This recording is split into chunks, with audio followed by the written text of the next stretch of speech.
Welcome, everyone. I am calling our meeting to order at 5:32 p.m. and we will be recessing to closed session to discuss Government Code 54957.6, Conference with Labor Negotiators, Agency Designated Representative, Employee Organization, SMETA, CSEA, and/or SMEA, as well as Government Code 54957.6, Conference with Labor Negotiator, Unrepresented Employees, Assistant Superintendent for Student Services, Assistant Superintendent for Educational Services, as well as Government Code 54957, Public Employee Discipline, Dismissal, Release, Government Code 54956.9, Conference with Legal Counsel, Anticipated Litigation, and a review of non-public school, non-public agency contracts for the 1920 school year. If these discussions are not completed before 6:30 p.m., the closed session will continue following the regular meeting.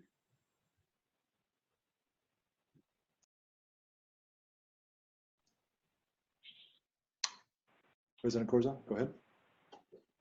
Thank you. Welcome, everyone. We are reconvening to regular meeting with nothing to report out of closed session, and we will be moving on to our roll call. And I did just want to share that we will be following a different process beginning with this meeting for roll call. So I will begin by calling Trustee Chin. Here. Trustee Hitchcock. Here. Trustee Proctor. Here. Trustee Watkins. Here. And Trustee Corzo is present. Okay, and we will be moving on now to approval of agenda for April 23rd, 2020.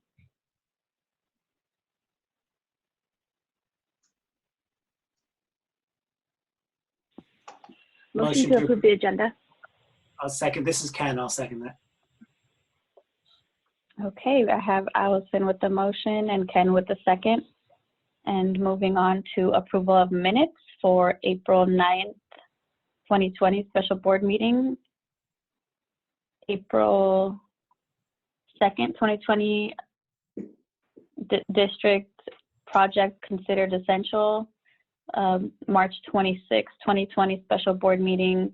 March 26th, 2020 regular board meeting. March 12th special board meeting, and March 12th regular board meeting. I make a motion to approve the minutes.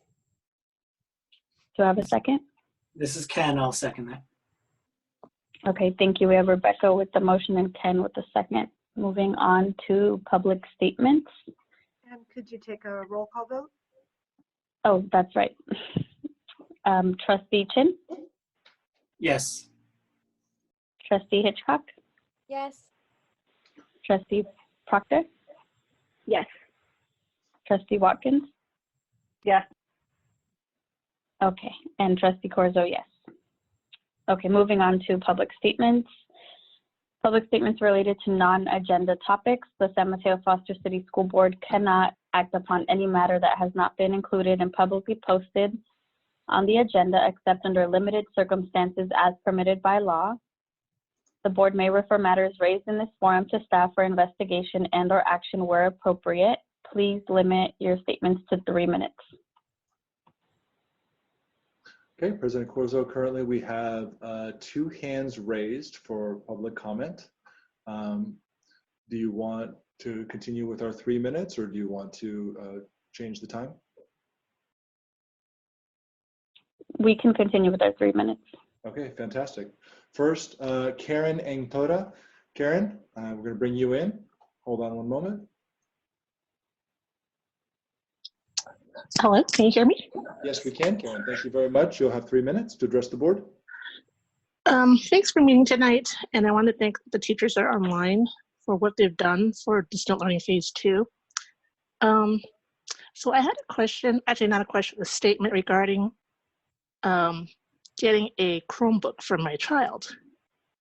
The last time we met, it was supposed to be dispersed the Thursday and Friday prior to school opening, and we got the notice for it. We never received any communication from it. I waited and even talked to the principal, still nothing. Come Wednesday, school started, haven't received any communication from the school district, and sorry, I went to Sunnybrae, where many people were there telling me, you got to come down here, even if they didn't call, so you can get a Chromebook for your child. I'm just wondering what happened to the communication. Everything got dropped, and my child needs a Chromebook from day one. And my understanding is kinders and first graders are the bottom of the list. So I want to make sure that if we're going to follow distant learning, that everyone who needs a Chromebook should receive one no matter what grade they are. Thank you. Thank you, Karen.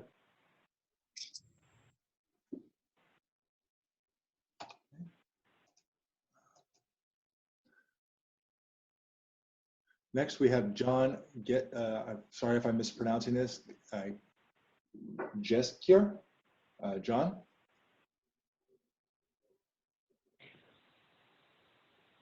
Hello, good evening. Yes, this is John Giesecker. I'm a parent and member of the College Park PTA Board of Directors.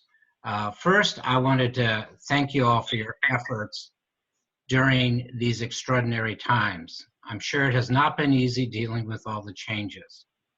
Tonight, actually, I wanted to speak to you about the next school year. We are all trying to be optimistic and hoping the students are back in their classrooms with some normalcy back in their lives. It is our understanding that the district wishes to increase the diversity of students at College Park, and there will be a greater number of students enrolling that have little or no prior exposure to the Mandarin language and may not have the resources to provide them with the extra help they will need to succeed. While Mandarin is the most widely spoken language in the world, it can be very challenging to learn. We have an idea that could be a win-win for everyone involved. A win for the new students and the existing students, and at a minimum cost to the district. Previously, there was a very popular Mandarin after-school program at College Park. This could easily be set up again on a fee basis for most students and a subsidized basis for families in need. This provides a valuable service for all students, and especially those who will need extra support learning the Mandarin language. Many studies have shown that a second language learning program can be a tremendous benefit to students. The district provides a valuable service by supporting these programs. The College Park community and PTA is very anxious to work with the school district to get started on plans for next year that will benefit all the students in our school community. We hope to hear from the district soon, and thank you for your time this evening. Thank you, John.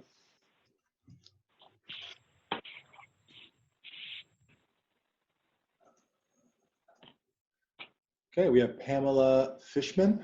Pamela? Hi, this is Pamela Fishman calling, and I am dialing in to discuss with you a distance learning matter. I wanted to bring to your attention that phase 2 feels a little light, and an increase in instructional minutes should be part and parcel of phase 3 and or sooner. I would also like to document that an increase in number of points of contact is completely necessary to ensure consistency, semblance, cohesiveness, and some sort of mirror of what felt like a school day. Specifically, there should be daily virtual morning live Google Meets where teachers set expectations, provide an overview of the day, and set the children up for success. Students need and yearn for FaceTime other than that of their parents and or other caregivers. The second specific point under increased number of points of contact would be daily group live Google Meets, inclusive of live instruction time by teachers for the whole class and or in small groups at least 5 times per week, which would be every day. So a daily live instruction for the class. This seems very reasonable considering they're going from on average of 28 hours per week of such FaceTime to, in the current phase 2, 1 hour of mandatory points of contact. We also have 360 minutes per day of instructional minutes cut into a third of 120 minutes per day. It doesn't feel like there's any way that they could get through the proper curriculum by cutting their time of instruction by 2/3. Thank you very much. Thank you, Pamela.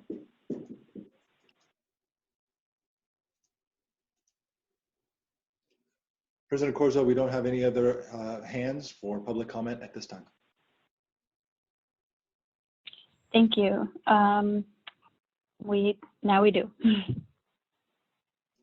My apologies. Okay, That's okay. Jennifer Christow. Hi, yes, I have a kid at Highlands Elementary School in 3rd grade and another one in 7th grade at Burrell. And I've spoken before. I wanted to thank the district for the tremendous amount of outreach you've done in the past few weeks to communicate to parents. I think it's really admirable that you've sent the emails out about the board meetings to every district parent. I think that shows a willingness for inclusiveness, particularly in a time when parents feel really isolated. So I wanted to thank you for having that foresight. And I also wanted to continue to have you consider creating a task force or an advisory board or a group of parents and teachers, maybe even students at the middle school level, who can, watch what's happening, collect data and feedback, and advise the board going forward, because I have a feeling we're going to end up in distance learning again at some point, and it would be great to have a plan that everyone feels, is, as knowledgeable and flexible as possible. And then the last thing I want to say is I hope you will consider and still do a parent feedback survey. I think it's wise to wait, another week for people to get into to the second phase, but I do think that the parent feedback is going to be really critical in helping teachers fine-tune the process and figure out best practices moving forward. Okay, thank you, Jennifer. Peter, also just note that that is an agenda item that's coming up. So.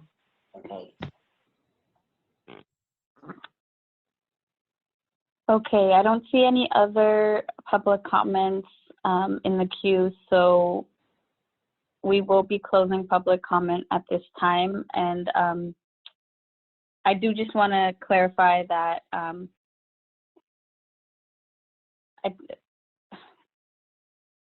if anyone wants to continue to speak on the distance learning piece, it actually is on the agenda, so you can do so at that time if you have questions that are unanswered.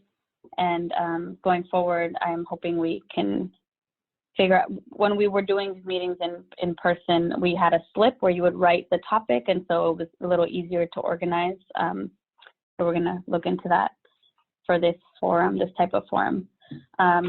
So moving on, public statements related to agenda items, persons will be called on at the appropriate time.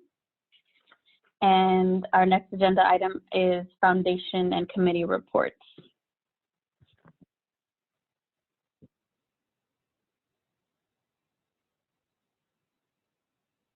Do we have any foundation or committee reports? President Corzo, Trustee Proctor has raised her hand. I just wanted to let everyone know that I attended the Foster City Council meeting. I watched it on online, and I just wanted to give everyone a little bit of an update about what's going on in Foster City. So earlier this month, the City of Foster City created a COVID-19 relief program to support small retail and commercial businesses, restaurants, and senior programs in Foster City. And they had a really great response, and the council members all have now kind of expressed an interest in now shifting focus to the students and children in our community. And so, you know, thankfully they had a great conversation about this, and they seem interested in helping to support the digital divide, and they are reaching out to the Ed Foundation. And I just want to thank them in advance for engaging and hopefully making a contribution. So I think that was really a positive step, everybody. It was a really engaging conversation that they had. And then just on another note, since we all have kids in the community, Foster City is still looking at ways that they can do their summer activities like 4th of July and even like the summer fest. They're trying to find virtual ways to do that if they can't do it like a live event, obviously. So stay tuned for more information about that, and hopefully we can have some fun over the summer online. And that's all.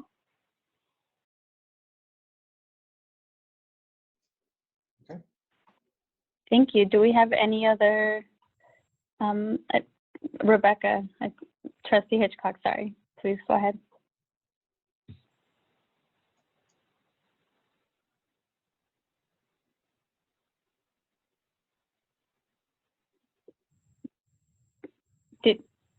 You're on mute, Trustee Hitchcock. Did you have a report out?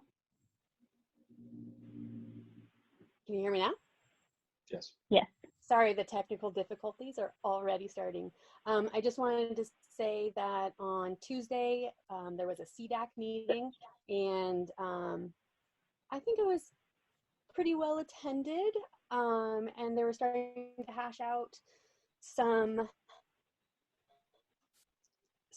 issues that they would like to have more support on, and we're going to start kind of putting them into themes.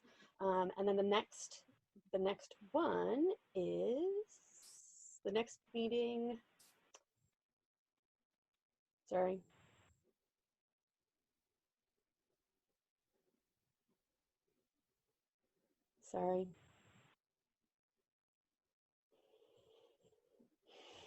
Is at another time. I will mention it later when I find it. Okay, thank you, Trustee Hitchcock. Any other report outs for foundation or committee reports? No? Okay, well,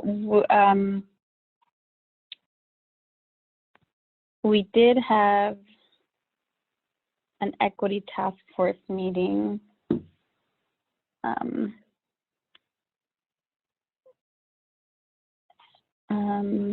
Let me just pull up my notes on that.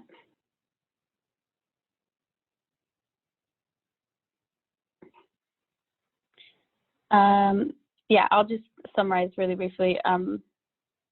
We did have an equity task force meeting. The group did decide that they wanted to provide input into the next survey that will be going out to our entire district, and collected a lot of good feedback initially, and then there was a smaller group that kind of worked through that feedback and consolidated it to provide to staff so it can be incorporated. Yeah. Okay, moving on to announcements. Do we have any announcements? President Corzo, Trustee Hitchcock has her hand up. I found it on my calendar. The next CDAC meeting is May 12th at 7. And this Monday, the 27th, is the PTA Council meeting. And then I was just wondering if perhaps the CDAC could work with the Equity Task Force regarding survey questions. Thank you.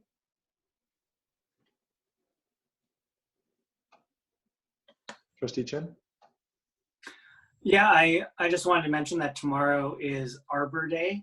And while we are not going to have an event, I just want to mention that we did partner with the City of San Mateo and Bayside STEM Academy, and there was going to be a beautification project with the City of San Mateo to plant trees and beautify Bayside tomorrow on Arbor Day, but unfortunately because of the COVID-19 situation, I'm hoping that that will be rescheduled at a later date. But I just did want to bring that up because it was a positive thing that we had partnered with the City of San Mateo.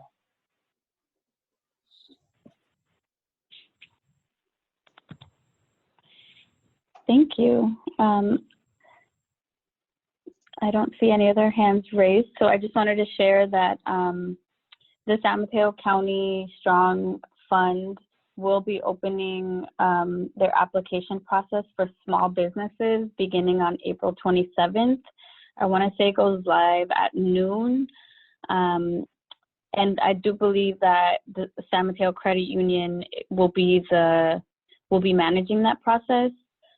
So that is a local credit union in our community that is providing assistance with that application process. And there are a lot of families and small businesses that are being affected. So this fund is countywide, and it will be, I believe it'll be first come, first serve, but also based on need. So if you want more details, please go to the website. It's SMC Fund, no, I'm sorry, San Mateo County Strong, that's what it is, smcstrong.org or .com. But please spread the word if you know of a small business that is in need. And this fund is also open to individuals and families, and that application process is already live and has been live. And you can go to one of the core agencies in the county. You can also find that information on the website. But please do share that information if you know anybody, and if you know, in case a friend of a friend needs it, in case you need it, someone in your family. There are funds available through our county for folks that, that have needs that aren't being met by unemployment and other safety nets that exist. Do we have any other announcements? No? Okay. So we are moving on to our superintendent report.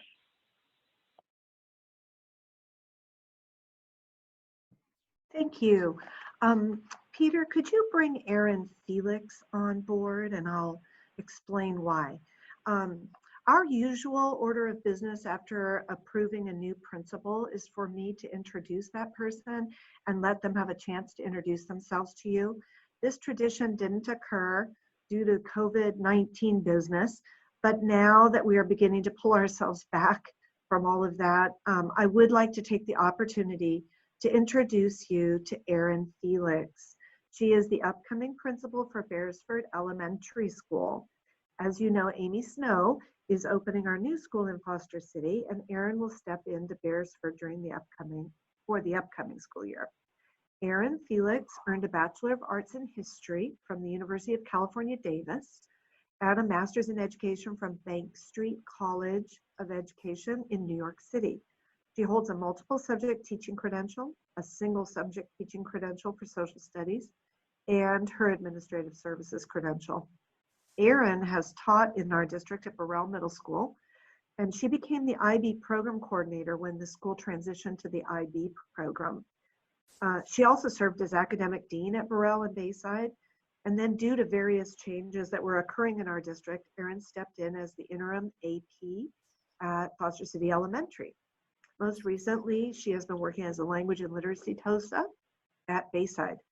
She's known for her ability to move a program forward, her kindness and consideration, and her dedication to excellence for the staff and students that she works with.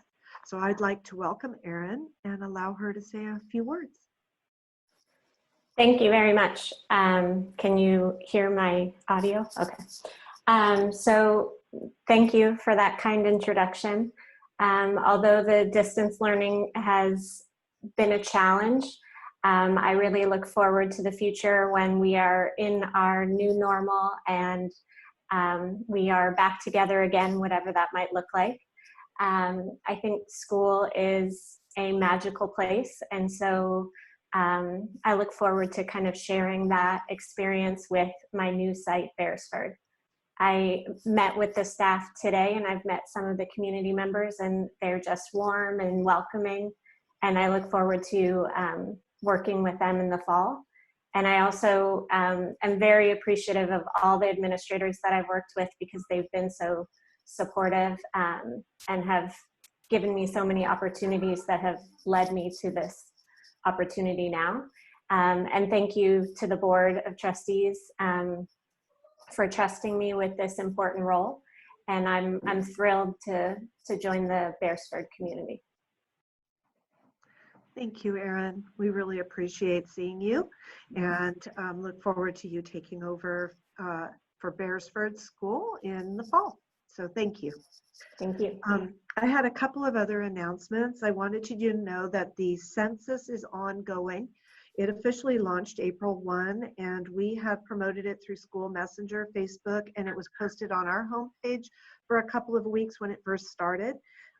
San Mateo County right now has the highest return of all the counties in California with 61.9%, but we still have a ways to go. So do complete your census if you haven't done it already.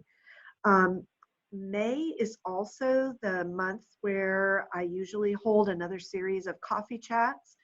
So we're going to move forward with that. I've asked the board members to join me 1 or 2 at each meeting, as they're not agendized as board meetings, but I will get those dates out to you and set up a schedule for you to join me in some coffee chats this May. The main update that I have is for the district response to COVID-19, and that is agenda item, so I will wait for that agenda item and give you that update. Thank you. Thank you, Dr. Joseph. We're moving on to our proposed consent agenda.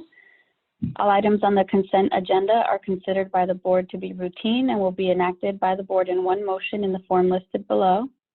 There will be no discussion on these topics prior to the time the board votes on the motion unless members of the board, staff, or public request specific items be removed and discussed from the consent agenda. The superintendent and staff recommend approval of all consent items. Movement of any recommended consent item is appropriate at this time.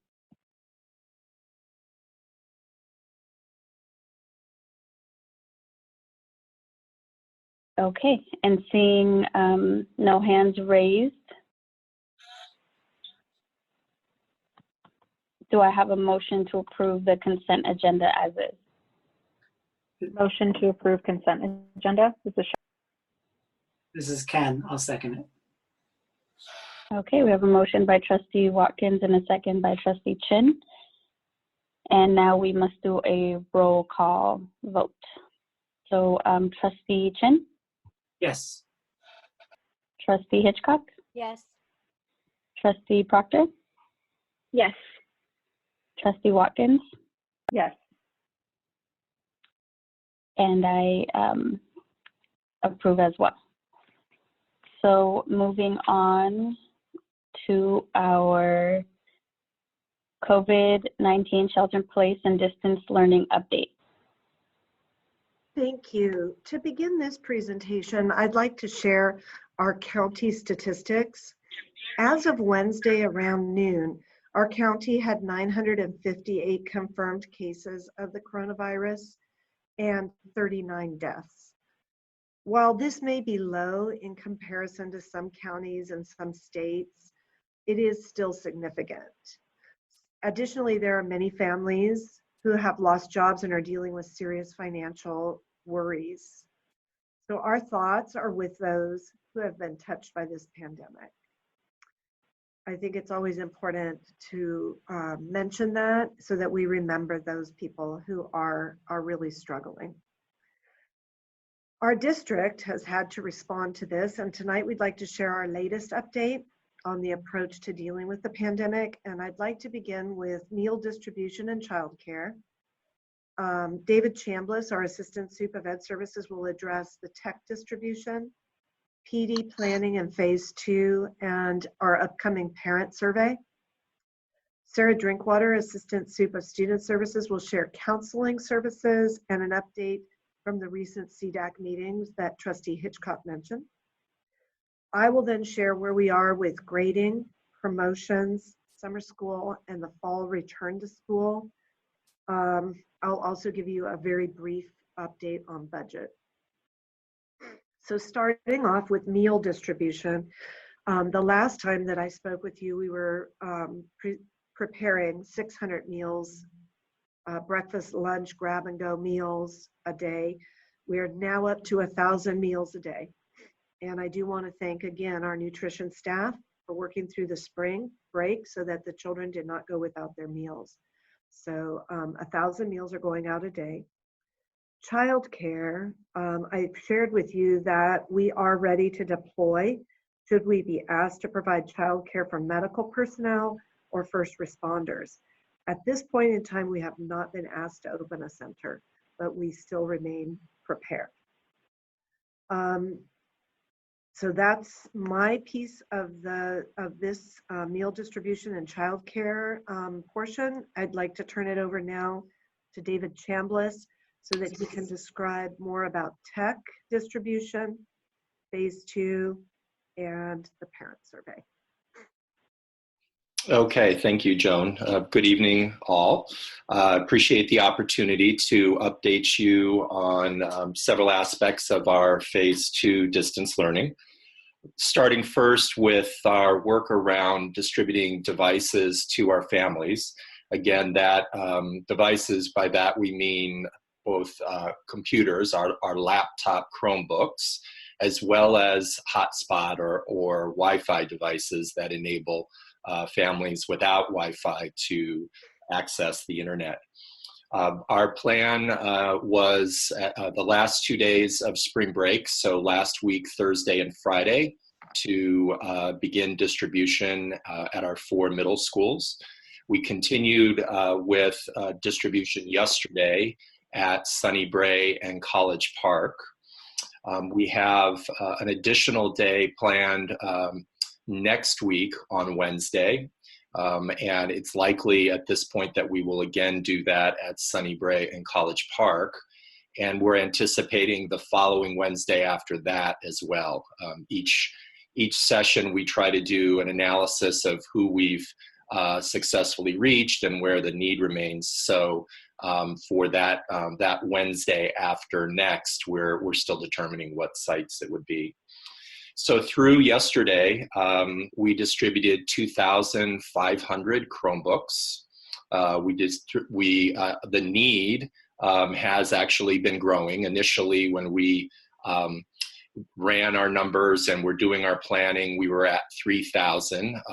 As of today, we actually have an identified need of 3,800.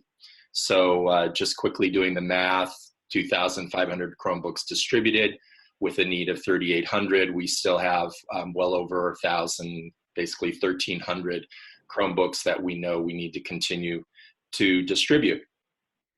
With respect to hotspots, kind of the same phenomenon, the number keeps growing. As of today, the need is 1,100 hotspots, and we have distributed to approximately 615 families at this point, and basically tapped the inventory that we have on hand. We also have pulled a small number of hotspots to support a handful of our teachers who themselves, because of challenges with accessing the internet needed additional hotspot support. We are, as I mentioned, we're going to be moving to another distribution next Wednesday. Families may recognize and staff may recognize that our original plan was to distribute devices this coming Monday. But once we realized the timing of getting an additional 350 hotspots, we realized that it would be better to push that distribution day by a couple of days to Wednesday. So we're anticipating we can both distribute hotspots and Chromebooks on that Wednesday. If we tried to do it Monday, it's likely we wouldn't be able to do the hotspots. So I just want to appreciate, there's been a lot of staff who have committed days, full days, in many cases out in the sun. We've had certainly the tech staff led by Peter Kazanis. A number of people have stepped in to provide translation support or otherwise just to be there and provide additional hands on deck. So we're really proud of the fact that we've gotten where we are. Acknowledging some of the comments earlier, we still have some holes and we still have some folks we need to reach, but we think we've taken some great steps around that.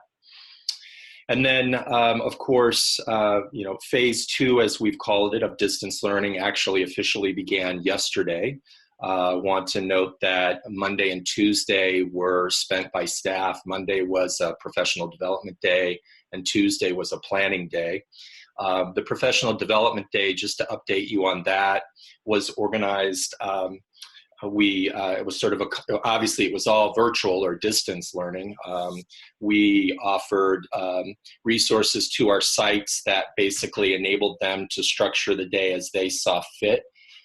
We allowed for approximately 5 to 6 hours of sort of self-guided or team-guided areas to focus on. And just to name sort of those areas of focus, one large area where people could either read written guidance or view videos were around Google Classroom in terms of building folks' capacity to manage Google Classroom, as well as Google Meet.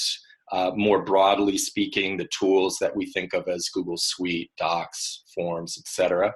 There was an area around curriculum content where folks could delve into many of the resources we have there. And I should note, we very specifically had folks engage with benchmark consultants doing virtual learning around our online benchmark resources. I would add digital citizenship. Our colleagues from Student Services organized both live and recorded sessions for our special education staff. We also had an opportunity to investigate the 2 websites that are serving as a resource, both the family website, which I'll come back to in a minute, as well as the teacher website, so folks could understand the resources there. And then, of course, some sites took the opportunity to do some site-specific professional development, and that would be, based on their identified needs. We surveyed the staff or teachers following that PD day, and so I want to just give you a sense of, kind of where people ended up focusing. We did get feedback from approximately 400 of our teachers, which, as you can imagine, is a huge chunk of our teaching staff. And we found that the 3 areas where they chose to focus the most was on Google Classroom, which again, when we think about the agreements we established with our SMETA colleagues in the Memorandum of Understanding, we wanted to make sure, in identifying Google Classroom as the learning management system for our distance learning. So we got agreements around that with our SMETA colleagues. We offered supports, and we saw that was the highest selected content area on Monday. The next area of greatest choice by teachers was in Google Meet. And then the third area was actually the site-based choices, where staff participated in those. Basically, on all of those, we got well over 50% folks agreeing or strongly agreeing that that the resources and the time was well spent, that it impacted their practice. For each one of those, there was a high percentage. Also, just for example, with Google Classroom, 28% of our teachers chose not to focus on that. So to be clear, that, you know, we have 57% agreeing, strongly agreeing. We have another almost 30% who just simply didn't choose that. And when we delve into why that's so, in most cases, it was because they had already, I mean, really impressively, many of them over spring break said they had already started their learning around Google Classroom, and so didn't choose it because they didn't feel that they needed to spend time there. Yeah, so that kind of summarized, you know, just in terms of just a couple more sort of threads of feedback that we got. A lot of comments, people saying they needed ongoing support in supporting their families and wanting to make sure that they had some guidance around how to do that. And I'm going to come back to that in just a minute. A lot of teachers saying they wanted opportunities to hear what other teachers at other schools were doing. So looking for opportunities to collaborate. We did note that our TK, the teachers at our younger grades, basically TK to 1, felt like there weren't enough resources for them. So we're taking that away and making sure that, that we think about how we can provide additional resources there. Our follow-ups to this feedback, certainly, first of all, we want to make sure that each of our sites have their specific feedback reports so they can more finally go through the feedback data, and principals and site leaders can think about the supports needed there. We also are looking at ways we can do ongoing professional learning. We're beginning to think about both live and recorded webinars, you know, perhaps at an agreed time, you know, perhaps on Wednesday afternoons, that kind of target these areas where people said they wanted ongoing additional support.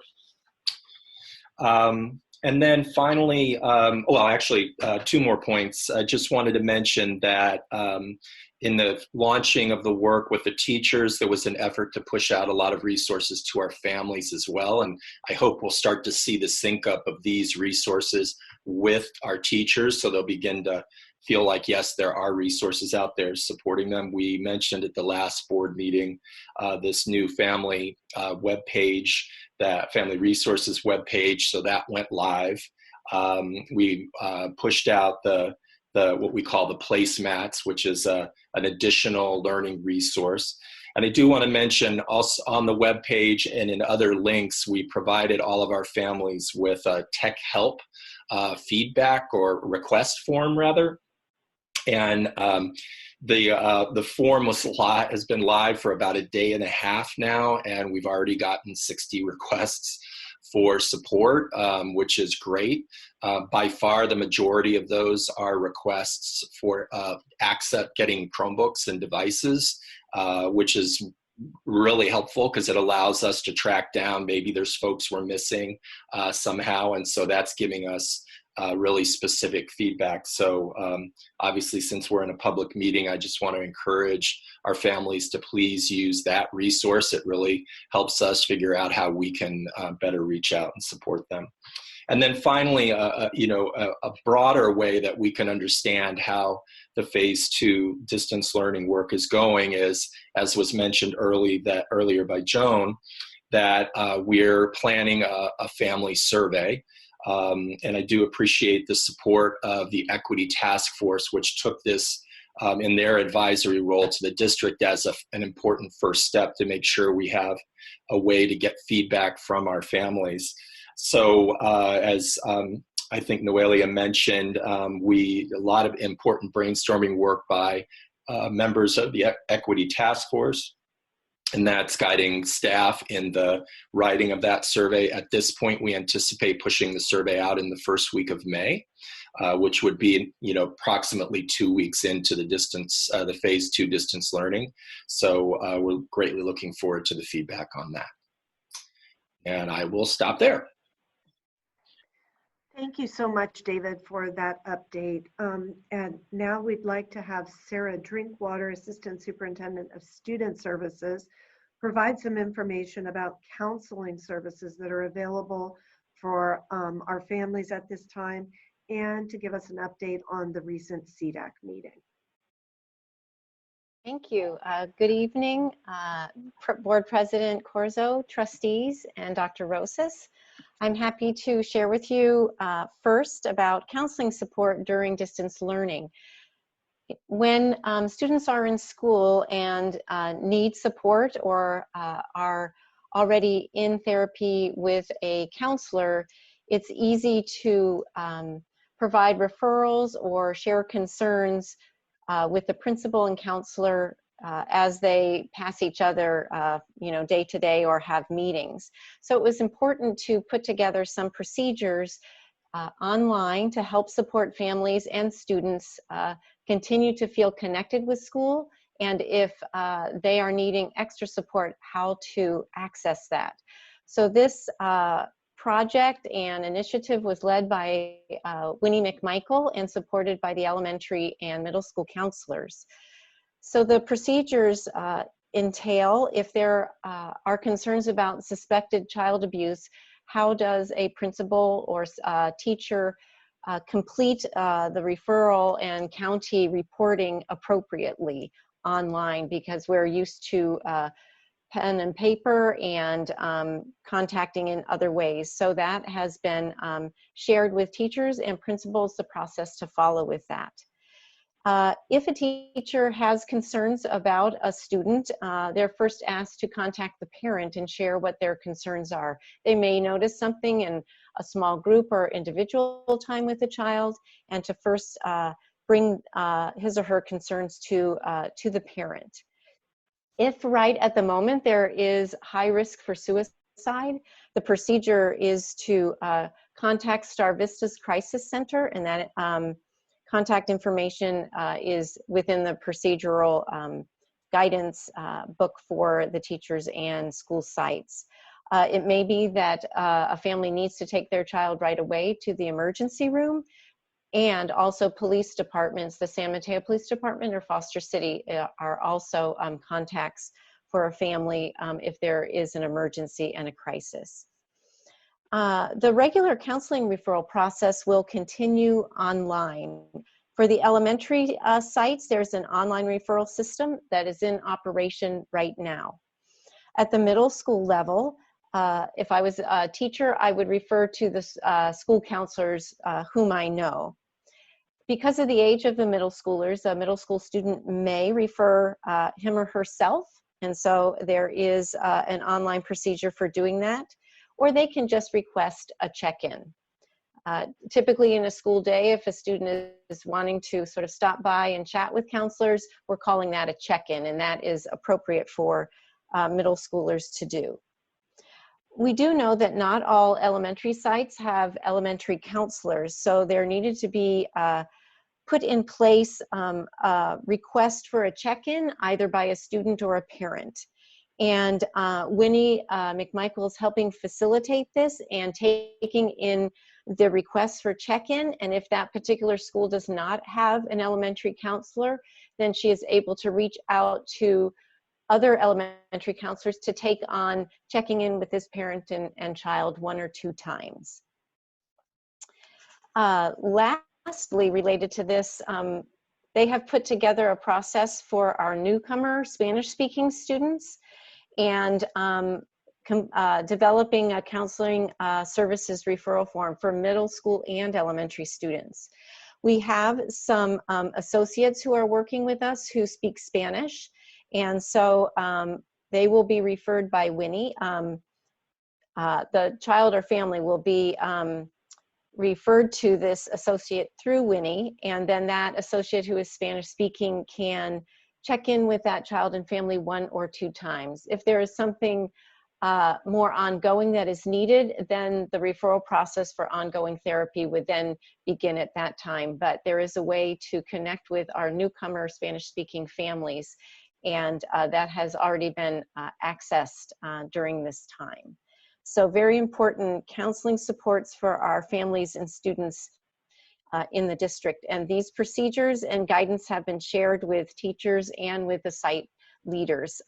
And Winnie and her team will continue to reach out and make sure that folks are aware of how to access that and help streamline the services for children and families.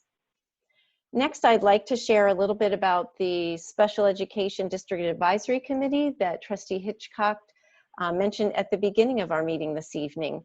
And we had our first online Google Meets meeting, and we actually had over 120 participants at points in time. And I learned a lot, and I think some other folks did, about managing an online meeting that way. We had 10 agenda items, some of which were developed or included because there had been questions out in the community. Our two chairmans of the CDAC, Amy Fickenshire and Jennifer Mayman, met with us prior to the meeting so that we could put together an agenda that met the needs of the families in our district. And some of the topics that we covered, there had been questions about the IDEA waiver. And we shared with them that districts don't apply for a waiver. Districts and states are looking towards the U.S. Department of Education for any decisions about flexibilities or waivers that may be granted to states or school districts relative to special education regulations. Currently, IDEA continues as federal regulation in its entirety.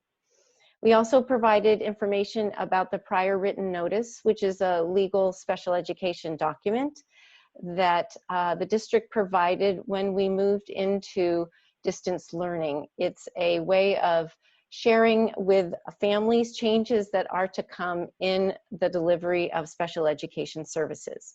We amended that prior written notice, and because of the extension of shelter in place and the closure of our schools, and so we amended the prior written notice to be inclusive of the estimation of this lasting through the end of this academic school year, and that was sent via school messenger this afternoon. It was also shared with those who participated in the meeting about the professional development options for special education staff, and David Chambliss just shared about that a few moments ago. We discussed IEP meetings, services and expectations, and focus on goals for phase 2. Dr. Rosas talked a little bit about summer educational opportunities, and there is not a lot of information about what that might look like, so she shared about that. We talked about materials for parents. Some parents are needing manipulatives or some other objects for their children, and so the special education department with the SDC teachers are pulling together those materials, and then we'll develop a disbursement specifically for those particular families that need those manipulatives and objects. We shared the family resource website, and that was very well supported by the parents. There is a specific section related to special education resources. We shared that there would be a board update on special education program on May 7th, and then we allowed time for public comment. In advance of the public comment, sometimes families have particular questions about their child, and we wanted to make sure in an online public meeting that we were handling confidentiality appropriately. So within the invitation to the CDAC meeting was a link to a survey where a parent could list their names, their child's name, the school they attend, and the particular concern that they have, and that was then received by me. We had 34 responses, and I have since today assigned the particular parents' concerns to staff in the special education department to connect and contact those parents specifically and work with them on their child's, their issue related to their child's program. But within the meeting, we had 11 public comments during that time. It was very well attended, and we'll make some changes as to our facilitation in the background next time. As Trustee Hitchcock mentioned, the next meeting is May 12th, followed by one on June 2nd. So thank you for this opportunity to share information with you. Thank you, Sarah. I'd like to now go into grading, promotions, summer school, fall return, and budget. As far as grades go, I've been in contact with superintendents of the 23 districts in this county and discussed manners that they are dealing with grading under these circumstances. So I am working on a recommendation that will be reviewed by our SMETA leadership, and then we expect to bring this to you for your consideration at the May 7th board meeting. So that's coming very soon for you. It will come in the form of a resolution. It will only be a change in grading for this period of time. And then we should return to our normal reporting when we return in the fall. Now, along with grading, we have promotions, 5th grade to 6th grade and 8th grade to high school. And these are pivotal and very important opportunities for the students. So we want to make sure that we do celebrate these special moments, even though we can't do it in a large setting like we're used to. So superintendents are sharing ideas that I am gathering and passing on to our principals. We should have some plans in the next few weeks for a way to recognize these important transitional moments. So watch for that. I've been asked a lot about what is summer school going to look like? Well, as of right this moment, if we were opening summer school right now, it would have to be a continuation of the online programming. And I know that our families are looking for something different for the summer. And we too would like to have something different for the summer. So we're hoping that by June, that there will be at least an option of some combined online and brick and mortar summer program, maybe a brick and mortar program. So we're hoping for the best. We're working with the county superintendent of schools, who is in direct communication with our public health officer, Scott Morrow, to prepare different scenarios for this summer. And I hope to have more detailed information and specific options to provide you in early May. Now that leads us to the question of what is fall going to look like. And we don't know, but I do have the opportunity and the honor to be included on a task force with other county officials to create a variety of scenarios for reopening our schools this fall. You've heard the governor say that we will not be able to return as we had, but he hasn't delineated that manner of return. So again, I know you want this question answered, and so do we, but we should have some kind of a semblance of an answer for you in May. So stay tuned for that. These are the things we're working on: grades, promotions, summer school, fall. They're all open questions right now, but we are working on moving forward. Now, the budget is also going to be an issue. The government for the state of California is already stating that they're running into financial difficulties, and that whenever that happens, it has an impact on schools.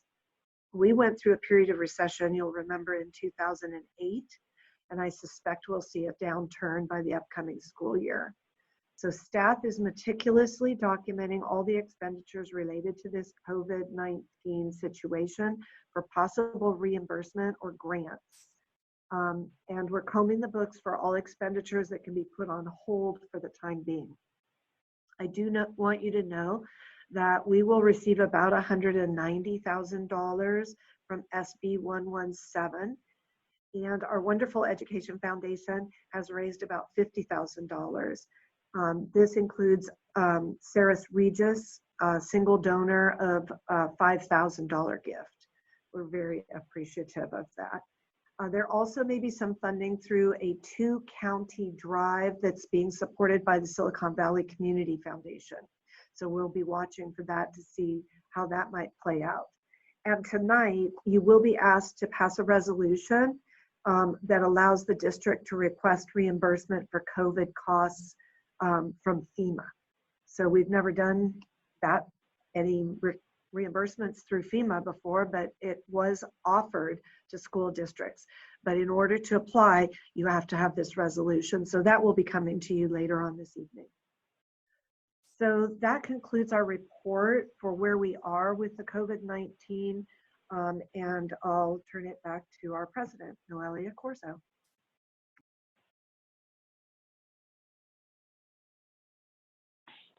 Thank you for that presentation. I do just want to clarify our process. So we just heard the presentation from staff. The board will now ask clarifying questions, if any, and then we will open public comment and then have board discussion. So I welcome our trustees to raise their hands and ask any clarifying questions.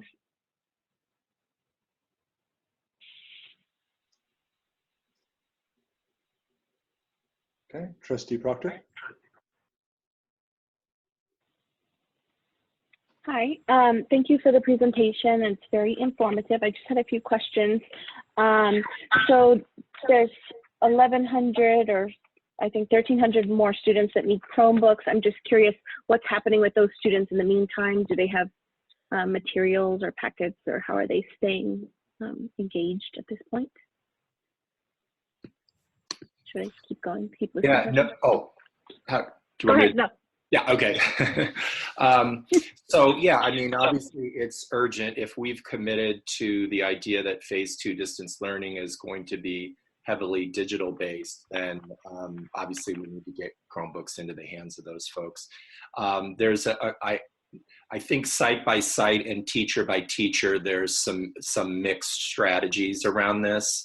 In some cases, we can communicate with students via emails. So folks, they may not be able to participate in the Google Classroom. So teachers are in some cases doing a workaround, and I think are in the process right now of finding out who those students are and figuring out those adaptations.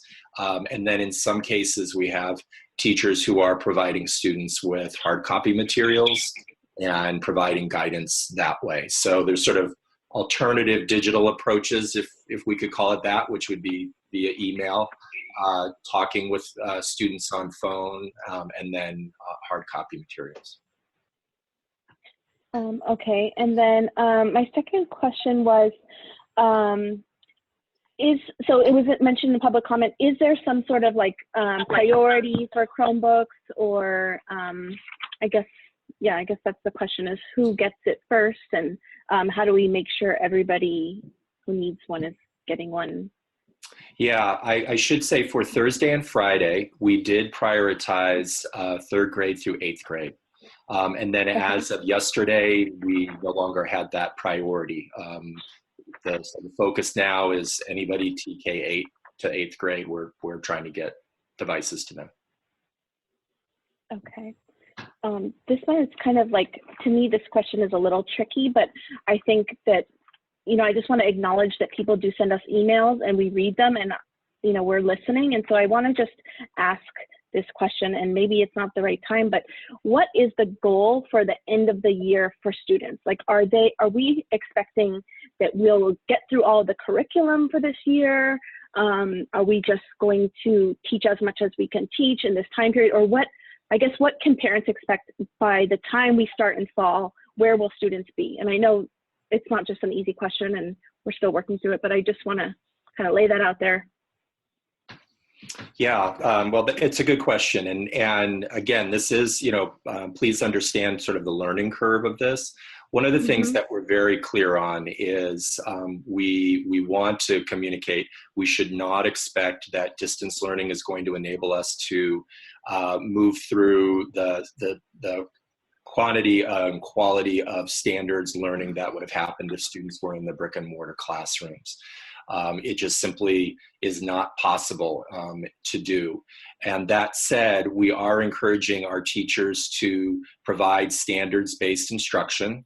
The teachers and teams of teachers, I should say, are culling through what they normally would be covering in these last 2 months or so, and are prioritizing both. And remember, at this period of time, there is often a period of review of going back and reinforcing content that was learned prior to us going out to distance learning. So will be a combination of final, kind of the new material we would normally cover in this time, as well as the review and reinforcement of learning already done.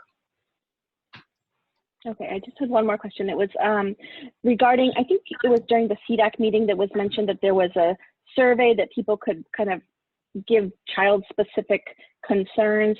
I was just curious, that seems like a great feature. Is there an opportunity for other people that weren't in the meeting to fill out that same survey, and how are we getting everybody, what's the timing on responses? The survey was a part of the communication about the CDAC meeting. So anyone who, all families received it, and there were not only families who have students receiving IEP services completed the survey. I'm calling it a survey. It was really sort of putting in information about what assistance they need. And I closed it the other morning after the CDAC meeting. But I think it's a way for us to provide an ongoing sort of vehicle at the time of CDAC meetings for families to fill out for us and adhere to confidentiality, so in an online public meeting those questions don't come up. Thank you for clarifying that that was open to everyone. So I think that was all of my questions for now. Thank you.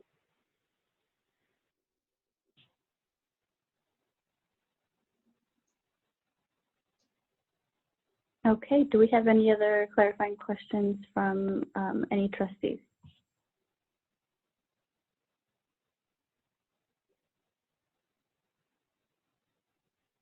Okay, seeing no questions, we will move on to public comment. Okay, President Corzo, so far we have one attendee for public comment, Randy Painter. Randy, I'm going to, hold on a second, bring you in. Okay, Randy. Hi there. Okay. Hi, good evening. So I have a question. If the trustees care to ask the presenters, and then following up with an unrelated suggestion. So I'll start off with the questions, which is, and this is following up on prior presentations from previous board meetings, but do you have a number of the percentage of students that have been contacted, like a summary percentage? And then are you measuring, or do you have a metric for that you're using for measuring the teacher-student contact time by student? Is this something that you have going forward post spring break? Okay, so that's something that I'm very curious about, and if you don't, it's something that I would suggest for parents to start measuring. And then a suggestion. So we're stuck with the situation now that, usually, of course, at this time of year, 3rd through 8th graders are getting ready for and taking the CASP testing. As we know, this has been canceled for this year. And this is a really solid way that, as parents, that we can kind of measure our kids' progress and kind of check to see that they're on track, or how things are going. So I'm wondering whether, as the district, that you might consider, number one, educating parents about the Galileo system that we have for doing assessments throughout the year, and what those formative assessments really are measuring and what those mean. And number two, educating the parents about how they can access the parent portal to monitor their student scores. I know how to do that as a parent, and I know most parents would like visibility into that. Thank you very much. Thank you, Randy.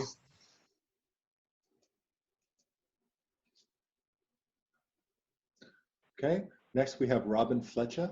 Robin?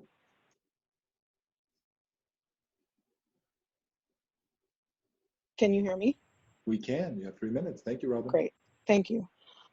So my name is Robin Fletcher, and I teach preschool special ed at George Hall Elementary. I do want to preface this by saying that I personally feel very, very supported by my principal, admin, and all the staff at George Hall. I feel that we're, as a team, functioning really smoothly. I'm able to bring up problems that arise to Principal Kazemi, and within the day, she has called me back either with the solution or at least whatever update she has. She's constantly in touch with teachers about how we're feeling and what she can do to help us. And I really feel extremely lucky to be at George Hall at this time because of how supportive and responsive that she is to teachers. However, in the spirit of being able to hold two feelings at once, which we're probably all experiencing, I am also feeling very frustrated on behalf of myself and my preschool colleagues with the general state of dealings with preschool education at a special education at a district level from all departments. Preschool special ed has been in a place of limbo ever since I've been in this district, which has now been 8 years. We aren't under the preschool paid umbrella because we're not fee-based, and we also aren't technically under our school umbrella. So that means that while we're housed at various schools in the district with principals who sit on our IEPs and deal with day-to-day problems in our class, the number of students in our classes are not counted toward our school's numbers, and our students are not accessible to our school's administrative assistants in areas. As you can imagine, this has caused a huge issue right now when tech distribution is tied to ARIES and student ID numbers. And excuse me if I'm emotional, but as you can tell, I feel very emotional about this.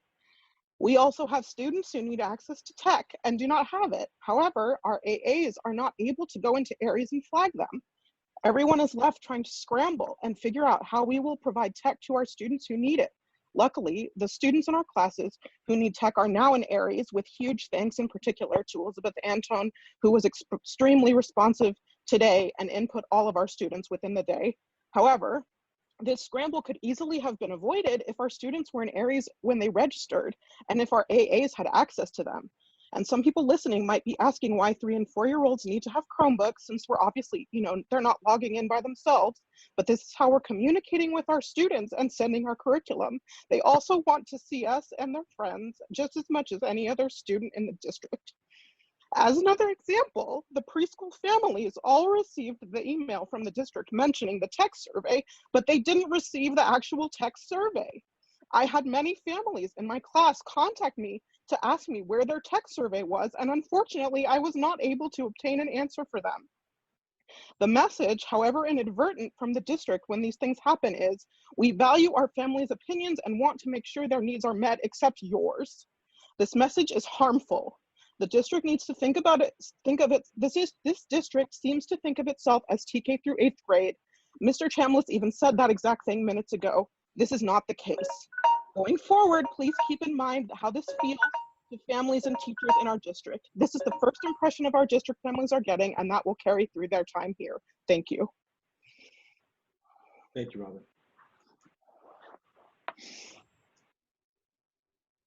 Okay, do we have any other public comments?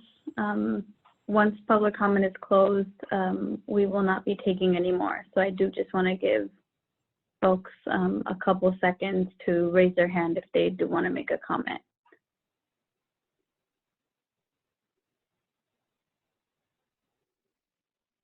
Okay, so seeing no further public comments, we will be moving on to our discussion.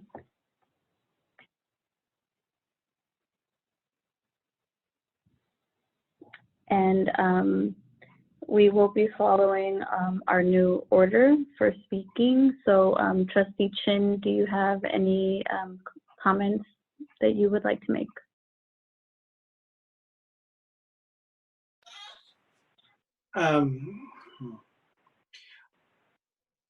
I wanted to thank the presentation regarding COVID-19 and what we are looking at in terms of phase 2. I appreciate the updates, and I know that everyone is sort of is working, as best as they can to make sure that everybody's needs are met if they can. I think that there are a lot of things that are sort of falling through the cracks, but we're sort of checking them off one at a time and making sure we can address them in the future. I'm happy to hear that we have increased from 600 meals to 1,000 meals a day. I think that's really great, and I think it really shows that we're supporting our families and our students.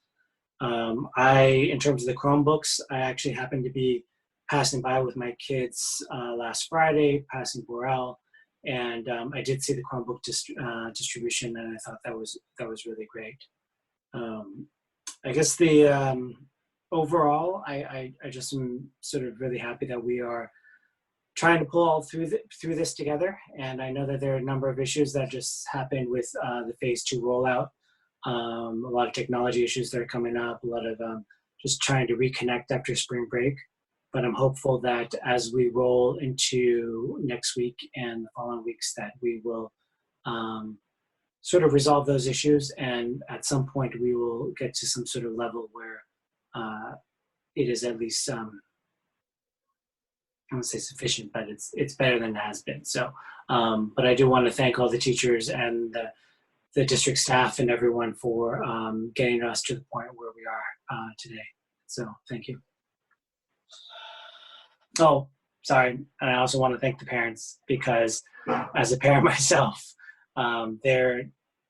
everyone has a bunch of different stresses, whether it's housing, whether it's food, whether it's job security or insecurity.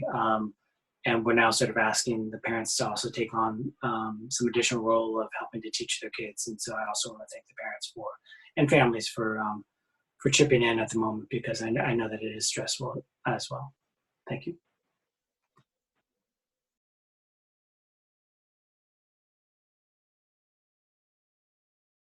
Okay, Trustee Hitchcock, do you have a comment? I do. I wanted to say that some public comments were raised that I'd like the district to look into, such as are there tools to teach parents about the Galileo assessments and how to access the parent portal? And if the district can look into what umbrella the SDC preschool falls under, and ensure that student info is in Aries and continue for that, and the continuance of that happening, that would be appreciated. Thank you.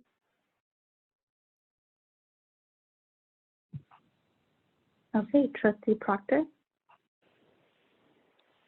I agree with what Ken and Trustee Chin and Trustee Hitchcock both said. So I don't want to repeat what's already been said, but I do want to add some things.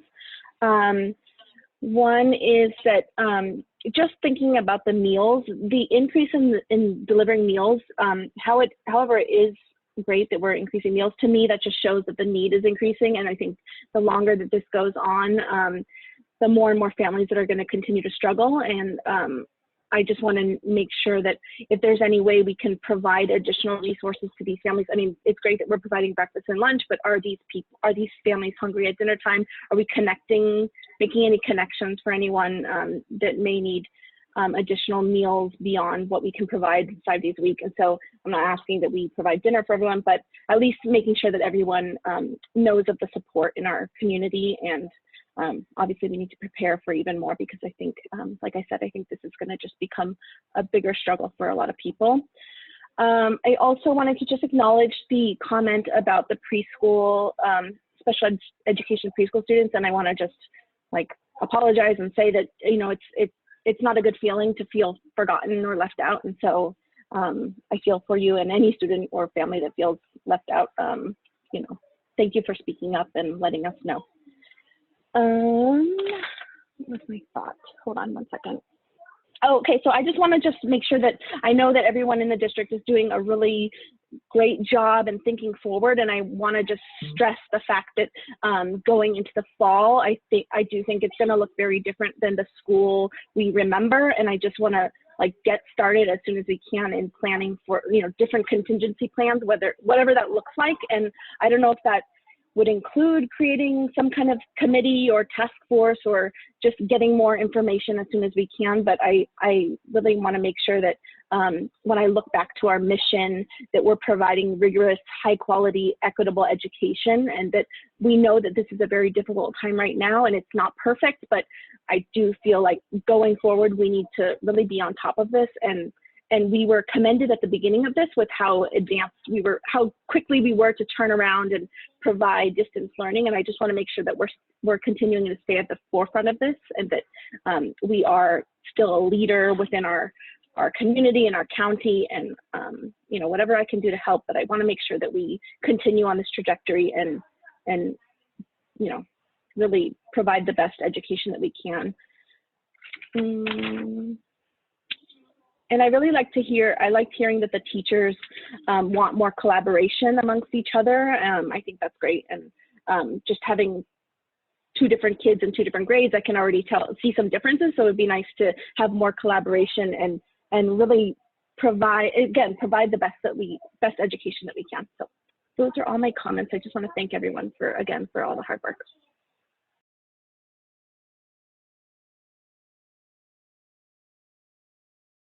Okay, thank you, Trustee Proctor. Trustee Watkins. Okay, thanks everybody for the presentation.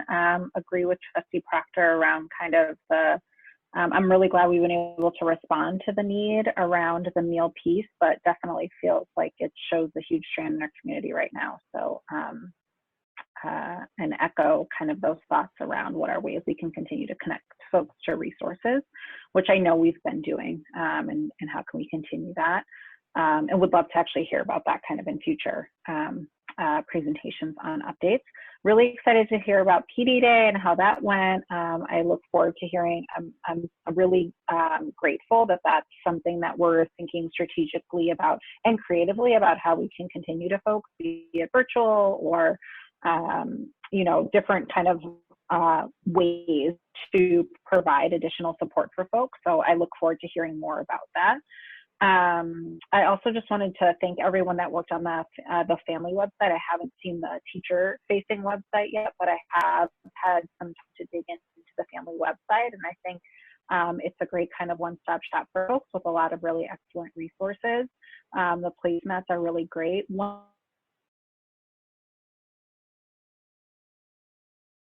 Parents and kids in our district and just kind of outside of that is I feel like folks still wonder, like there's a lot of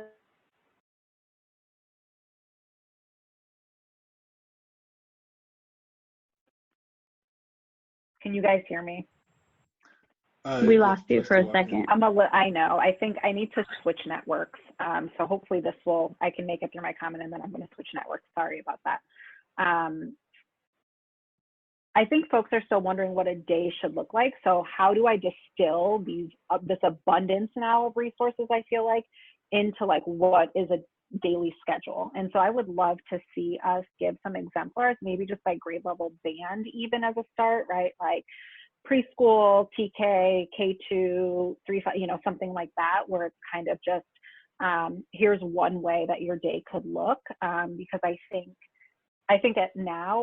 folks are in a space a little bit of overwhelm, and I wonder about that as a possibility. And I think that I think we've heard folks kind of ask for something like that around like expectation setting and what should this look like and how much time should I be doing X, Y, or Z. And it sounds like that some sites are able to kind of provide that structure, but not everyone is getting that, and so that might be helpful to provide.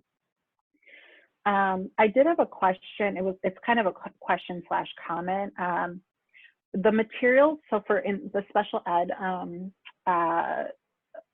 when you shared out around materials being available, my question is, are those by request, or are we doing that for all kids? Because I have concerns if it's by request. Not all parents necessarily have the resources to identify that their kids need additional supports that might have been provided in the classroom, know who to reach out to, feel comfortable reaching out and asking for that. So I don't want us to fall into a trap of that if somebody asks for something, they get it. I want us to really think about student need and ensuring that we're providing those resources and materials for accessibility for all of our families where students need it. So if you have more information on that now, definitely feel free to kind of chime in. But if not, I want us to really seriously consider that. Hello, Trustee Watkins.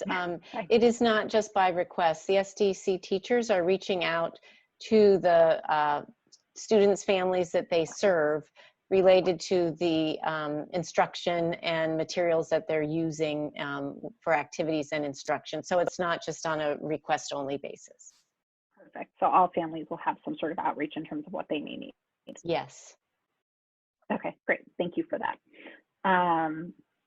I know that I mentioned last time the idea about potentially doing kind of some parent training sessions, and just wondering if that might be something we could kind of add, even in kind of small bits and pieces. So again, I think folks are still kind of struggling with kind of how to learn how to provide, you know, instruction for their kids at home, even given that days are, you know, kind of aren't structured as they typically are. So I just wonder what kinds of things, and maybe that's something that comes out of the survey, that we get feedback around kind of like what are the top needs and what we provide sort of some short series that folks can watch on their own time. And then the last thing is just, I am interested, I think at our next board meeting, we'll have some initial survey results. We'll have been in phase 2 for a couple of weeks. I am really interested in having kind of a progress monitoring update at our next session when we have this presentation again. Would love inclusive of survey data, inclusive of, I'm not sure everything that you can track in Google Classroom from a district level, but I would love to know things like how many live sessions are being logged, breaking that down by site. You know, I as I've mentioned a couple of times, you know, just approaching this kind of with an equity lens in terms of what I want to make sure that we have a pulse on how that breaks down by our sites, and that we're really able to then provide the support that is needed if we determine that there are inequities that are happening, even just by number of live sessions, for example, that are being logged, or number of messages that are going out to parents. And so I think that I would like to see that tracked, in addition to, again, I'm not sure everything that we can track in Google Classroom, but things like how many students are logging in, how often they're logging in, demographics, just you know, as much data around that as we are able to access. I would love to kind of have a snapshot of that at our next presentation. So thank you to everybody for, you know, all of the work and time that you've put into everything so far, and you know, looking forward to continuing to and you know, continue to provide the best for all of our kids. Thank you, Trustee Watkins. So I wanted to just share that the first couple of days, and I'll be speaking kind of as a parent right now, just to be really transparent. You know, my son really struggled to do the work and learn the routine, and it felt really, really hard, not just for him, also for me, navigating the different technology, what to do when, how to turn it in, the different applications, was challenging. And I think that can be expected and I'm really hoping that once we get a solid routine down, it goes a little easier. But I wanted to share that just to make the point that I'm sure we have a lot of parents right now listening that are really, you know, that share that experience. So with more content, with more engaging activities, with more you know, educational pieces, you know, it gets really challenging to manage for parents at home. And I can't imagine parents that have multiple kids and different, you know, that sounds really, really hard. I just have one, and it was hard for me. But I also, you know, I just want to share that I just can imagine, right? Like, our teachers do this kind of work all the time with so many kids for multiple hours. And, you know, I think it's going to be really challenging for maybe another week or two until everything kind of settles down and folks really get used to that, the routine and the new systems. But yeah, I just wanted to speak to that because, oh man, it was really hard for me. Like it really was. Also for my son, right? Like he's really excited to see his peers, but also, you know, really excited to see them, but also still working through a lot of feelings and feeling sad that he can't be with them in person and he can't play soccer at recess. And as we're getting more used to, I mean, we've been sheltering in place now for over a month. And I think that kind of feels a little settled, but this, you know, now this second phase of distance learning has kind of, while I'm grateful that we're getting more, you know, more substantial educational content to have our kids work through, it's also really hard.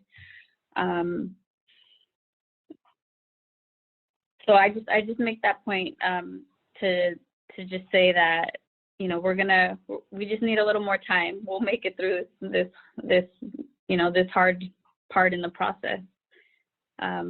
But I do just want to share that I know that our teachers, you know, they want to collaborate. And as one of the 2 liaisons to our labor management initiative group, you know, we heard from our teachers union president, and you know, we want to get another meeting.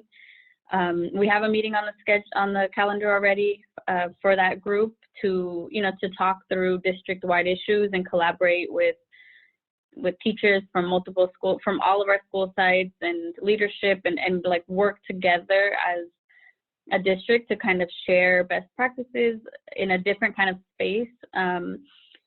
And you know, and have those conversations about how we can improve things for everyone. And so, yeah, I also want to recognize that, you know, there are, you know, there are families in our district that, you know, that aren't satisfied with the content and the support, and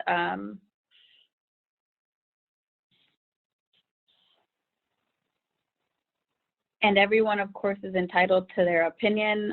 But I guess I just really want to say that, you know, I think we all need to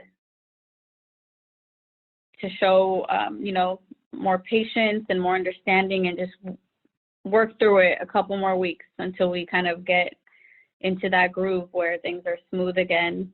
But I do want to say, like, some of the actual content that I've been seeing has been, you know, if I have to sit there and think about it deeply, you know, like I feel confident that our students are actually learning. And so while it looks differently, you know, we just need to give it a little bit more time. And in terms of the Galileo assessments that were mentioned in one of our public comments, I'm curious about that, but I guess my initial thoughts are that, you know, our teachers aren't with our students and able to give those assessments and then have them inputted. So I don't know that would be actually something that could be done. But I'm interested in exploring that at some point. once we kind of get through a couple more weeks of phase 2. Yeah, I just want to thank all of our district leaders for the presentations and for all of the work that they've been doing and the problem solving and the long hours. And yeah, I'm grateful that as a community, we're all doing our piece and working through this, and that, there has been a lot of goodwill shown from our community partners, our city elected officials, and, just that willingness to help support our district. And, we are also wanting to support our cities and our county and our community as well. So those are my comments.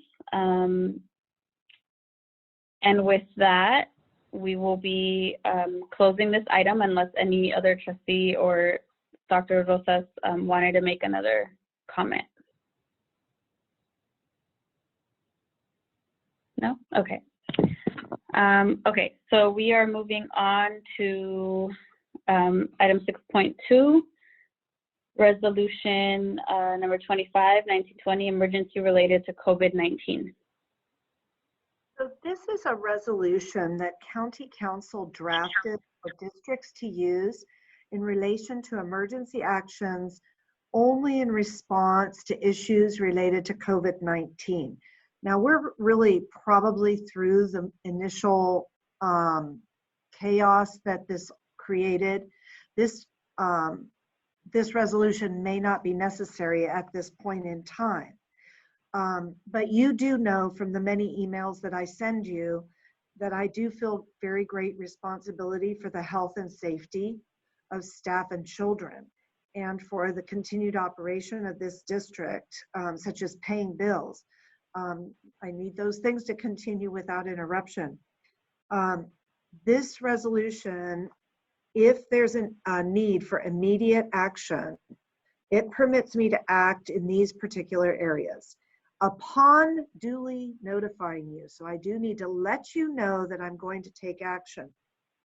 It's to ensure and protect the welfare, safety, and educational well-being of the students, to cancel or modify activities, programs, or courses up to including the temporary closure of schools, programs, and program sites, to protect district property, to make further declarations of emergency and take emergency action as permitted by board policy and relevant law, to determine when schools should be reopened because emergency conditions no longer exist, or to determine when school or schools need to be closed to protect the health and safety of our students and staff.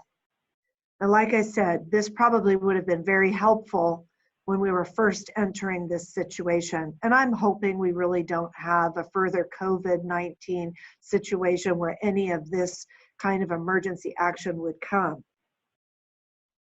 I do foresee that in the fall, there may be some situations that will come up. And the kinds of things I'm thinking is if we have a resurgence and we need to close a school and clean, or possibly modify a program to address a need. Now, if it's not an emergency, we'll have time to gather. If it is an emergency and we cannot gather, the resolution designates the superintendent to move forward expeditiously on behalf of the school community. So I bring it to you because of the fact that I don't know what the future is going to bring with this COVID-19.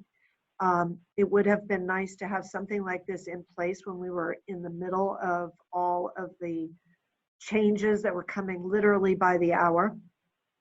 But I bring it to you for your consideration for going forward. Thank you, Dr. Rosas. Do we have any clarifying questions? And I will follow our order. Trustee Chin? No? Okay. Thank you. Trustee Hitchcock? Thank you. Trustee Proctor? Trustee Watkins? Okay, and I do not have questions either. And so I'm inviting the public now to raise their hand and give a public comment if you would like. So please feel free to raise your hand on the call and give public comment if you'd like at this time.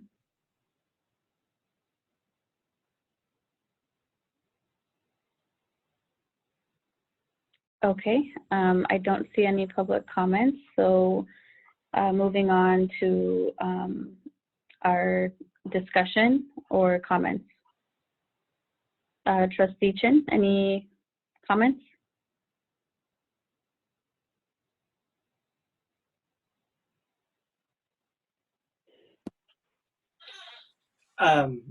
No, I would agree that this probably emergency resolution would have been helpful when things are changing by the minute, and seemed like, or when we were going through this, when first shelter in place went through.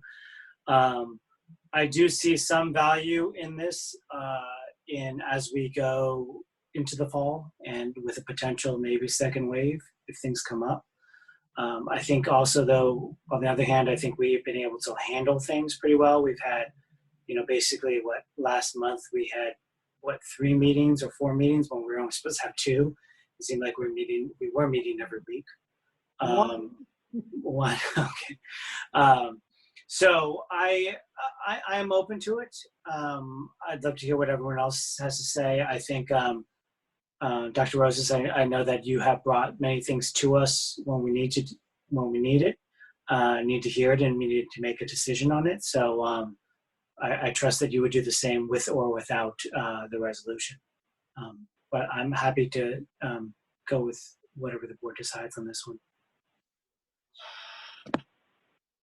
Thank you. Trustee Hitchcock, any comment? Yes. My comments are that whatever decision the board makes, we can always ratify it later. And I just want to thank you, Joan, for keeping us up to date on all the craziness that's happening. And because I know it's not planned and stuff comes up all hours of the day. So I just appreciate that. Thank you. Okay, thank you. Trustee Proctor? Hi. I just wanted to say that I absolutely trust your judgment and I'm happy to support this. The one thing without this, I felt like we could really, when we didn't have this in place, or we still don't, but we will, hopefully, that we could really support your decisions in the past by voting to go to distance learning or whatever it was that we voted on. But, I think this is needed, and I don't know when COVID-19 is determined to be over, because this relates to that, but I appreciate you keeping us informed, and I hope we'll continue on that path. But again, I agree that this is necessary. Thank you. Trustee Watkins? No comment? Okay, thank you. Yeah, I would just say that I am in support of this. I do want to clarify, from my understanding, this is only for COVID-related decisions. And I do think that some decisions are really time sensitive, and so I do support this resolution. And with that, I move to approve this resolution. I second. Oh. I second. Okay, so Trustee Corzo with the motion and Trustee Hitchcock with the second. Roll call vote. Trustee Chin? Aye. Trustee Hitchcock? Aye. Trustee Proctor? Yes. Trustee Watkins? Yes. And I am in support of it as well. Moving on to our comment before you move on. I do want to just let you know that, and so that the public also knows that when this has been such a rapidly changing situation, and I've received information, throughout the day, I have received updates. So just so the public knows that the way that I manage that is to move it on, like whatever messages I get, I move on to you so that you can read them and stay up with what I'm seeing also. And then I do try to write a weekly report every week. Usually it's Friday. It's changed now to Tuesdays. I don't know how that happened, but I try to write a weekly report that summarizes where we are with things so that I can keep you informed. It's not a back and forth. You don't write back to me, but I do send this information to you. So I will obviously continue to forward anything that I receive that I feel you need to know about. And I will continue with my weekly reports. And then of course, bring items to the board for board meetings for discussion so that everyone can weigh in on the different topics. And COVID is a topic that your board president and I had talked about having on each agenda so that there'd be the opportunity to review where we are with this situation. So I just wanted to reiterate that for the public, that that's how I try to keep you informed of what I'm learning. As quickly as I get the information, I try to send it to you too, so that you can read the articles or the news releases or the suggestions that people are making for school districts to consider. Thank you. Thank you, Dr. Rosas. Moving on to our 2021 board meeting calendar. So on the board meeting calendar, annually the board needs to set these dates, and actually set them in March, but with everything that's been going on, we didn't get that done. So our policy establishes 1 to 2 board meetings a month from July through August. And it also requires that there's a AB 2449, requires that the annual reorganization meeting be held within 50 days following the second Friday in December. So with those different parameters, the district tries to make every attempt to align the district calendar and avoid major holidays. So it's not that easy to find these dates. I'm hoping they'll work with your schedule, and I bring it to you for board approval. Schools then take these dates so that they can set their open houses and back to school nights around them and not in conflict with these board meeting dates. So I bring it to you. If you need to make any changes, that's fine, but it's a first draft. Okay, thank you. Do we have any clarifying questions? Trustee Chen? Trustee Hitchcock? No. Trustee Proctor? I was just wanting to make sure that none of these were like major holidays for anybody, but I'm assuming not. Well, actually, that's not true. The AB 2449, it requires that the annual reorganization meeting be held within 15 days following the second Friday in December. That date does fall on Hanukkah, the one of the days. There's no way around it. So it does conflict. Okay. Okay, Trustee Watkins, clarifying question? Okay, and I don't have any clarifying questions. So moving on to public comment. Do we have public comment on our board meeting calendar? Please raise your hand if you have a comment on this topic.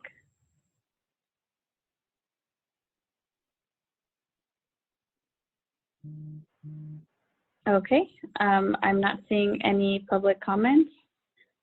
So discussion, Trustee Chen? Trustee Hitchcock? Trustee Proctor? Trustee Watkins? Yeah, 2 things. One is 10/22 is the night before the currently scheduled Ed Foundation Gala. So not sure that we want two big events right next, or you know, and I'm not entirely sure kind of what the situation will be at that time and what will happen with the gala, but just wanted to raise that for discussion. The other one is personal. I will not be able to attend the meeting on 8/6, again, pending the situation, because I will be presenting at a conference. I may be able to join remotely, so we can totally keep it as is, but just wanted to let folks know now that that date, I will be very unlikely to be able to attend, unless, of course, travel is not happening then. Do you want me to go back and look at October and August and bring something back to you? I would say just keep August as is, and I'll try to join remotely if traveling is happening. I just wanted to let everyone know. I think for October, just got bad feedback. Hard to, I don't know. It's hard to say what that's going to look like, but I personally do not believe that we should have those two events scheduled back to back. And I don't know if other folks have thoughts. Oh, can I talk? That's a really good point, not to have two things back to back. However, given the present situation, we're still, I think, starting to feel out if that's something we're actually going to do for gala. But it might be in the best interest to move the October's meeting to a different date. Thank you.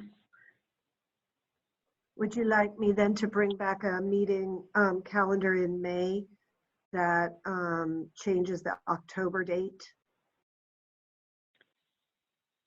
I just wanted to share,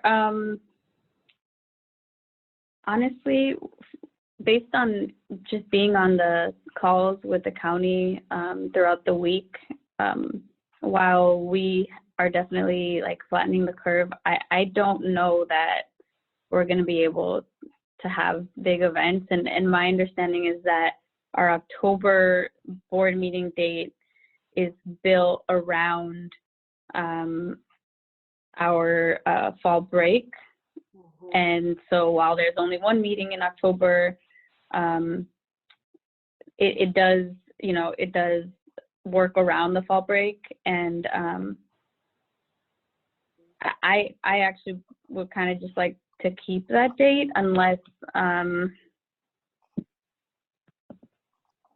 yeah, that's kind of what I'm leaning towards, but because we are going to have a meeting November 5th. And so if we were, it would either have to be during fall break, or we would be having a board meeting for 2 weeks in a row. So I just want to highlight those points and see what everyone else thinks. Can I throw out something? Maybe we can have the other dates come back in May for October dates, if there's possibilities. And by next meeting, perhaps the Ed Foundation and Shara and I, we can finalize if we're going to put the gala on or not. Yeah, I was going to say something similar. The Ed Foundation, it's not just, you know, a decision that Rebecca and I, or, you know, the Ed Foundation board needs to be a part of the discussion, and they have not met. And so I think we need to meet with them. That will happen on Monday. So I would echo that if we could bring back possibilities and then finalize at the next meeting. So I didn't think I had my calendar here, but I do. So it would end up being October 1st, which would be a back-to-back meeting. October 8th is in a holiday, a religious holiday, so I would not recommend that date. The 15th is our break. The 22nd is the day we had scheduled. The 29th would then create a back-to-back to November. So there's really not very many good ideas here. So maybe the best thing to do is to go ahead and adopt this calendar, meet with the Ed Foundation. If we need to change that one date, we could do that. Because there's not going to be any good time. Okay, I'm fine with that. And then by next meeting, hopefully the Ed Foundation, we can all. By next meeting, you should know what the Ed Foundation is, if they're going to go forward, and then we can determine if we're going to be around during that October break. We could have a meeting then. Sounds good to me. Okay, do I have a motion or any other comments? I make a motion to approve next year's calendar schedule. Do I have a second? I'll second. Thank you. Roll call vote. Trustee Chin? Yes. Trustee Hitchcock? Aye. Trustee Proctor? Yes. Trustee Watkins? Yes. And Trustee Corzo, yes as well. So our board meeting calendar is approved, and we are moving on to item 7.1, designation of applicants, agents, resolution of non-state agencies. This is a very bizarre name, but that is the name of the form. And I'm going to ask Patrick Gaffney, our CBO, to explain a little bit about what this resolution is. Good evening, everyone. As Dr. Rosas shared with you earlier today, we will be applying for some relief from FEMA. There are some particular categories that we're eligible to apply for. It's not tremendously significant in terms of total dollars, but we are looking at all options to provide relief to the district, and I can share those specific details with you via Dr. Rosas later this evening. This is part of a multiple-step process. As Dr. Rosas just shared, this is a form referred to as a resolution that designates myself, Dr. Rosas, and our Director of Fiscal Services, Christine Gong, as individuals who can apply on behalf of the district. So after you adopt this resolution this evening, the next step in our process is there's a Form 89, which is complete, which will articulate all the particular costs that we're incurring that we're eligible to apply for reimbursement for, and we'll bring forward that form back to you in public session too. So that will be public, and we'll ask for your approval of that document too, and then we'll submit for those particular funds. So again, part of a multiple-step process, you're adopting this resolution this evening that enables, designates myself, Dr. Rosas, and Christine Gong as individuals who can apply on behalf of the district. We'll bring back the form, the actual form that articulates the actual cost to you in an upcoming board meeting, and then we'll go ahead and apply. So we have some time to actually submit the form for reimbursement, but they encouraged us to get this resolution in as soon as possible so that we can get in the queue for funding.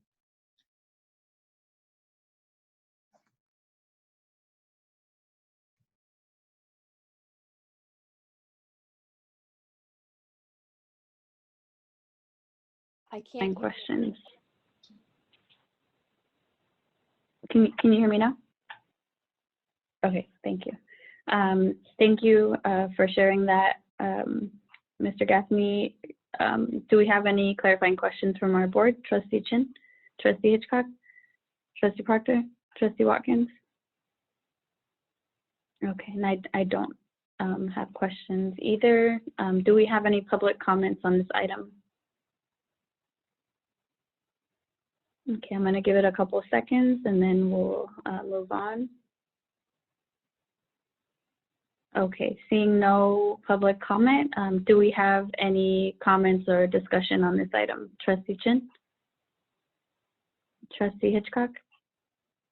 Trustee Proctor? Trustee Watkins?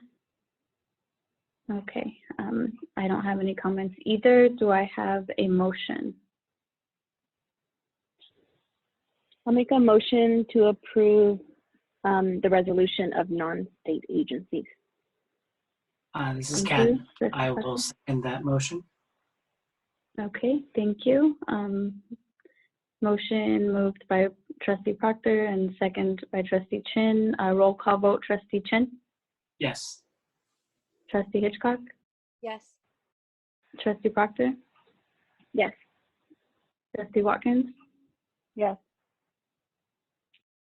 Trustee Corzo, yes as well. And with that, we are moving on to board member statements and requests for future agenda items.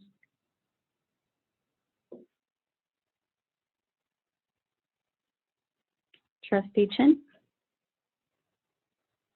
Trustee Hitchcock, No. Trustee Proctor. I just had a quick comment. Actually, was more of like a question that I probably should have asked earlier to Dr. Rosas.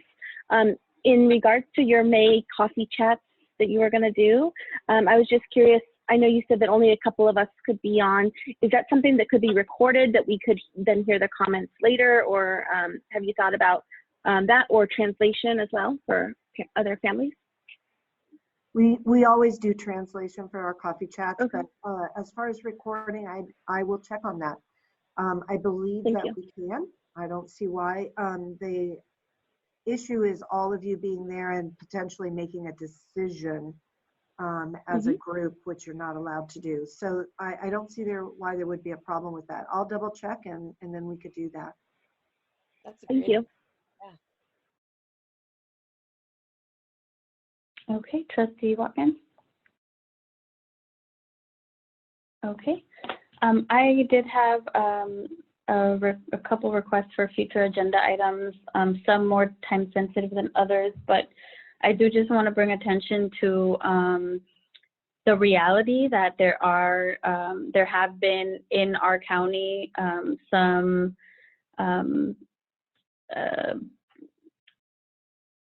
there's been like graffiti and just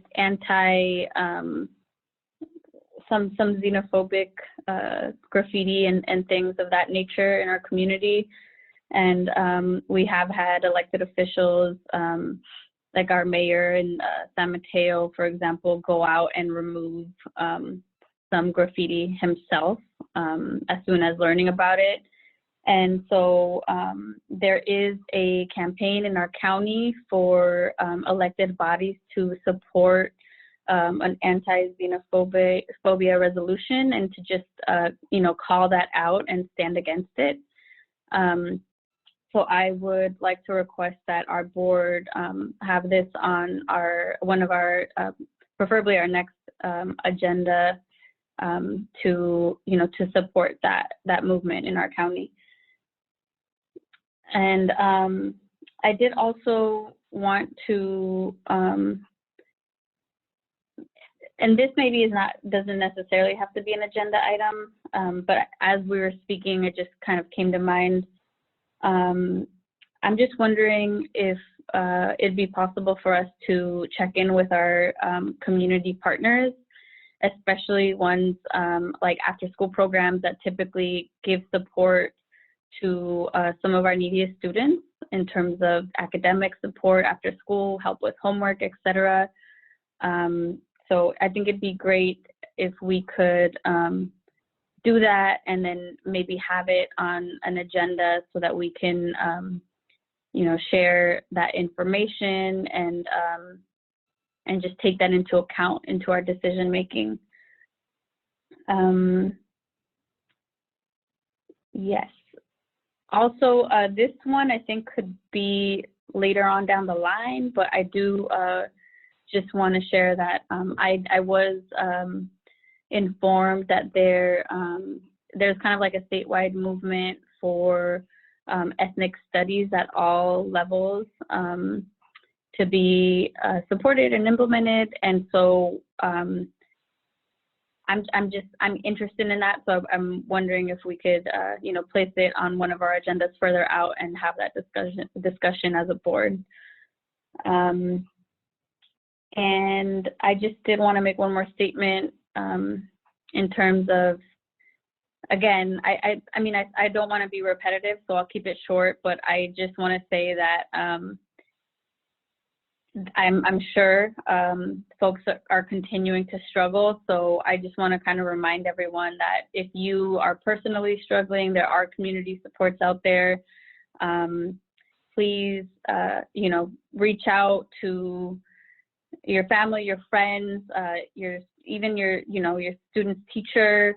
If your student is struggling and needs support, our district does, as was mentioned earlier, have counseling services available and connections to other resources. All of our teachers also do have a resource list that they have access to, and we do have a district staff as a point person to to just kind of like any additional support beyond what a teacher could provide in terms of resources. So I just want to make sure everyone knows about that. Again, our core agencies here in our district, our main core agency, and what I mean by that is if you need help with housing, help with food, help with clothing, Samaritan House on Pacific Boulevard in San Mateo, close to Belmont, is our local core agency. So I did just want to share that again, and yeah, I just want to make sure everyone knows about it. And if you know someone that could use that help, please do share that information with them. Thank you. With that, I will be moving on to future meeting dates.